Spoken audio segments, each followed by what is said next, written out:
Once you started to feel a little bit more relaxed in the body, there's a bit more space in the mind, a bit more space in the brain, that's when we're just going to start tapping around here. Oh, you already start to feel the yawns coming on.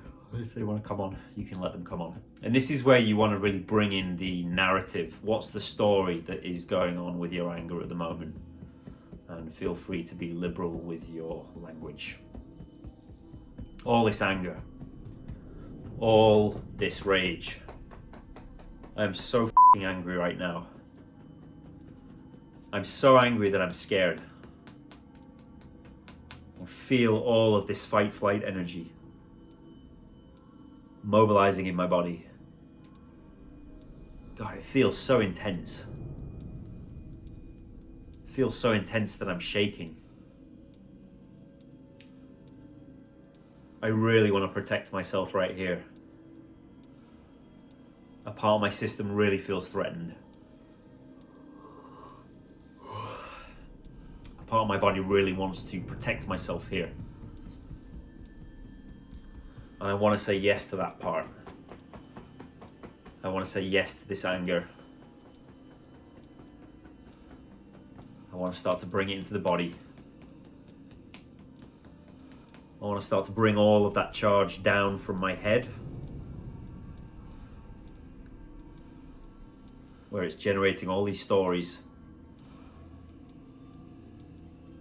down into my body, where I can actually feel it and move with it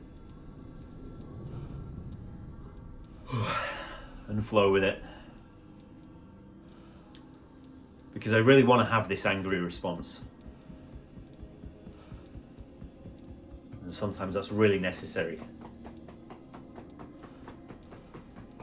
Because sometimes somebody is treading on a boundary. If I'm getting angry all of the time somebody treads on a boundary, there might be a better way to do that. I might be able to say no and still feel solid in myself without needing to overcompensate.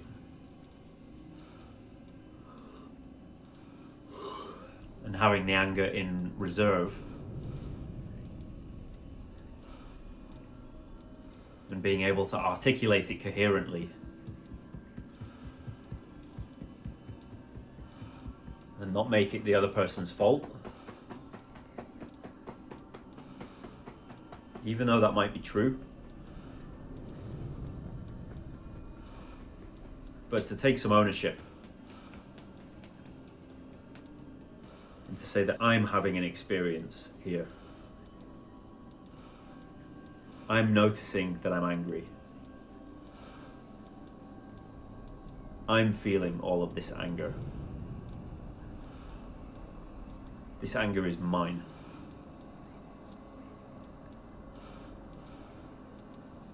And while I might want to put it on you,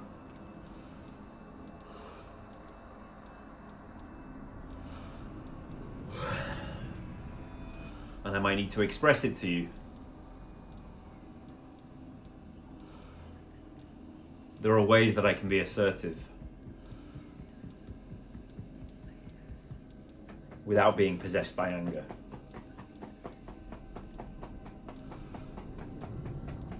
And in fact, I've heard it said that the calmest person in the room is the most powerful person in the room.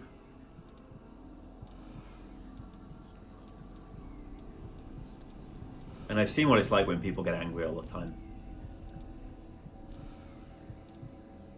When they're unable to regulate their emotions, they often end up doing things they regret. And sometimes I end up doing things I regret. Whatever begins in anger ends in shame. And I don't want to keep doing that to myself. I think I'm worth more than that.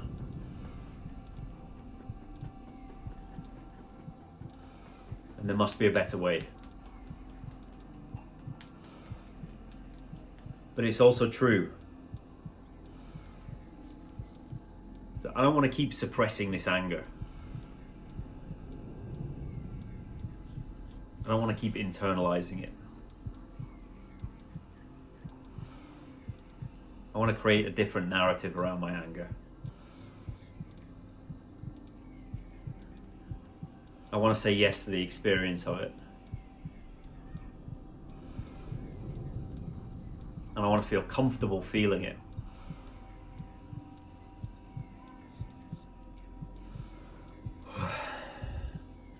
But I don't want the little things to get to me. I don't want to feel this angry all the time. It takes its toll on my system. Carrying this much survival stress around is really expensive for my body. Or maybe I've used anger and I've got rewarded for it. I've got my way. I've coerced the other person into submitting to my will. And I've been dominant with that anger. And then I've actually got the reward. But a part of me wonders if I really have won. It might feel good to win in the moment.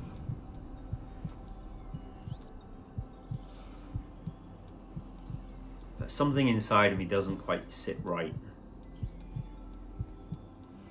Especially if that person is somebody close to me. Because I still have to live with them. And maybe the relationship dynamic that I want with them is not a hierarchical one.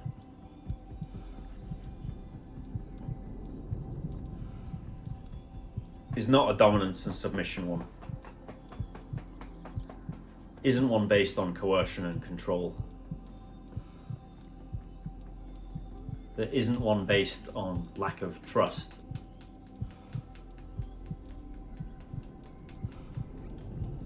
Maybe I want the opposite of that.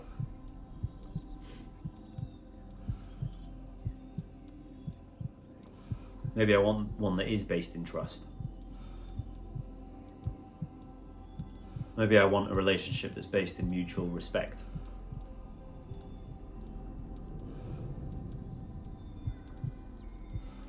And mutual listening.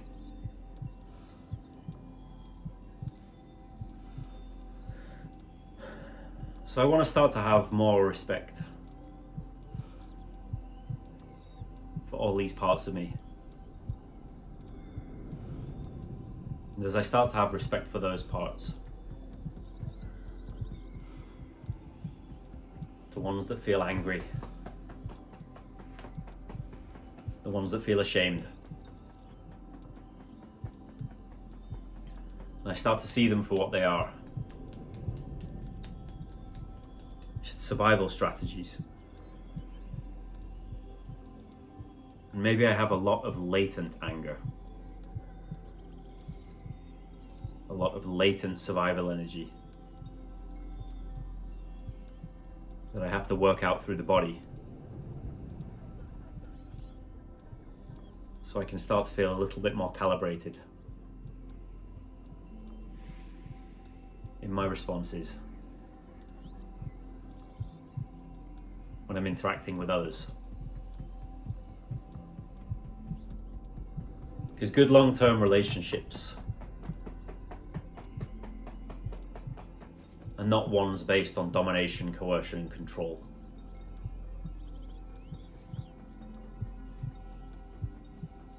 Good long-term relationships are collaborative, cooperative, and respectful. That's what makes everyone stronger.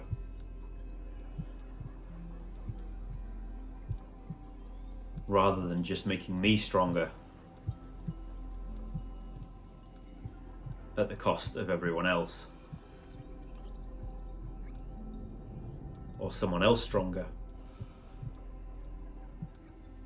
at the cost of me.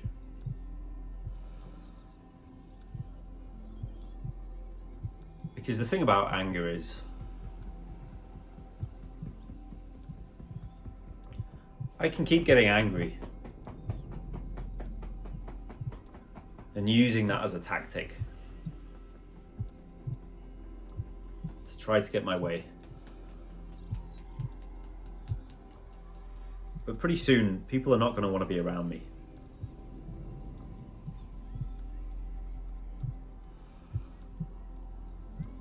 And those that do stay are going to be too afraid to tell me the truth. And if people are not going to tell me the truth, I'm not going to be able to live in reality.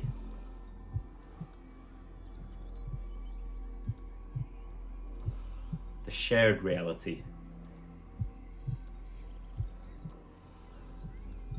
of everybody's unique experience.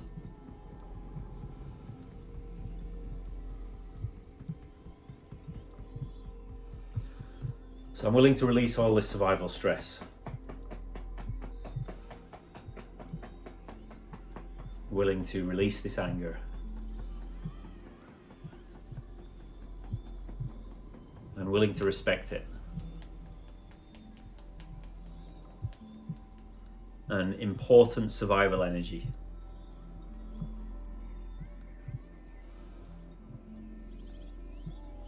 But well placed at the right time can be really, really powerful.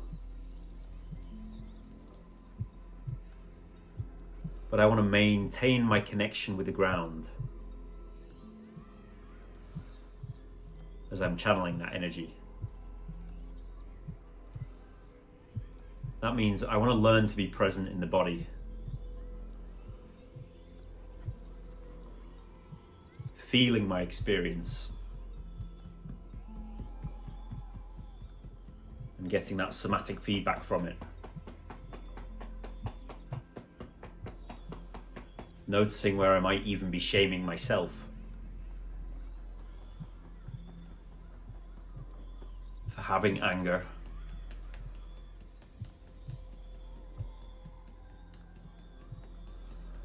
And not making that wrong either. Noticing the shame reflex as something that's also trying to protect me.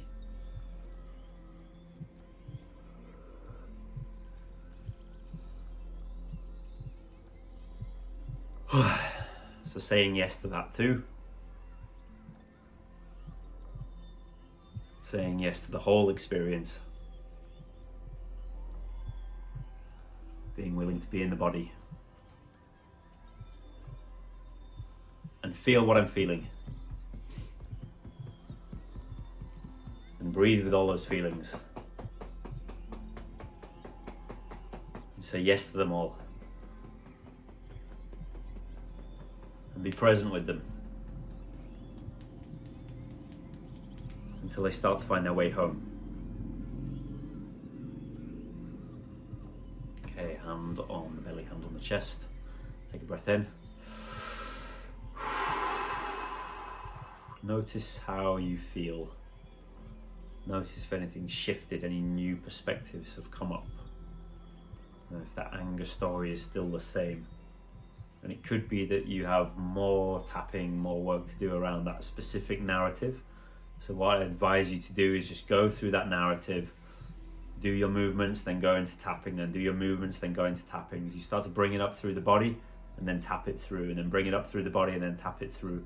We're working on the level of giving it a body and then also working through the stories of the mind that hold that energy in place and structure that as an experience. It can be true that you are experiencing it in the way that you've structured it with this story and you're having these feelings. That's real, that's true, and you can be validated in that, but it doesn't necessarily mean the story about it is true.